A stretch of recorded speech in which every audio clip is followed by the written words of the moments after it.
तर आज महानगरपालिकेचा आला होता, काय होतं? नमस्कार.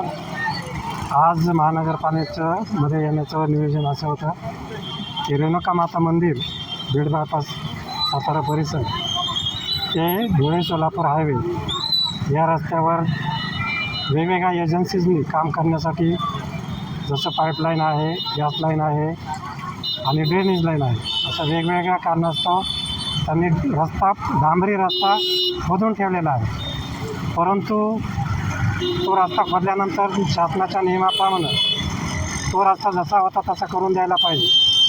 परंतु या कॉन्ट्रॅक्टदारांनी वेगवेगळ्या कारणास्तव हा करेल का तो करेल या कारणामुळं कोणीही रस्ता बनवून दिलेला नाही. सध्या त्या रस्त्यावर पूर्ण रस्त्याची खड्ड्यांची चाळणी झालेली आहे.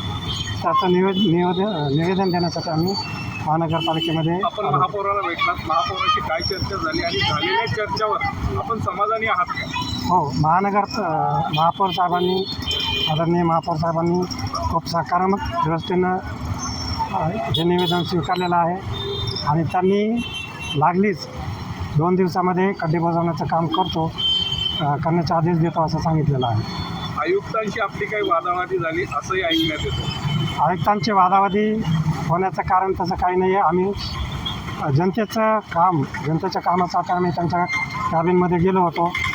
त्यांच्या बाजूला 2 चेअर होत्या, त्या चेअर रिकाम्या होत्या, पण तिथले जे अधिकारी होते त्यांचे सुरक्षा अधिकारी त्यांनी बसण्यास मला मज्जाव केला आणि माझं एवढंच म्हणणं होतं की खुर्च्या खाली होत्या तर त्या जनतेच्या खुर्च्यात त्यांनी कुठल्याही महापौरांनी किंवा आयुक्तांनी स्वतःच्या खिशातून खुर्च्या आणलेल्या नाहीत, कुठल्याही फर्निचर त्यांच्या खिशातून आणलेलं नाही आहे.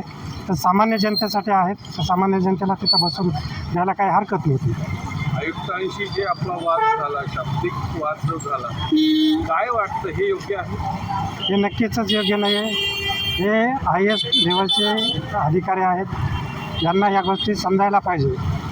आपण हे जनतेच्या सेवेसाठी ते त्यांना नियुक्त केलेलं आहे आणि तुमचं काम आहे का हे त्यांचं आणि त्यांच्या अधिकाऱ्यांचं जे अरेराची भाषा होती ही एका माझ्यासारख्या सुशिक्षित आणि समजदार व्यक्तीला जर हे अशा भाषा वापरत असतील तर एक अशिक्षित आणि सामान्य जनतेला ती कोणती भाषा वापरत असतील हे याच्यावरून समजून येतं. काय वाटतं आयुक्तांशी आपला जो हे झाला आहे, आयुक्त ज्या पद्धतीने आपल्याशी बोललो, काय वाटतंय?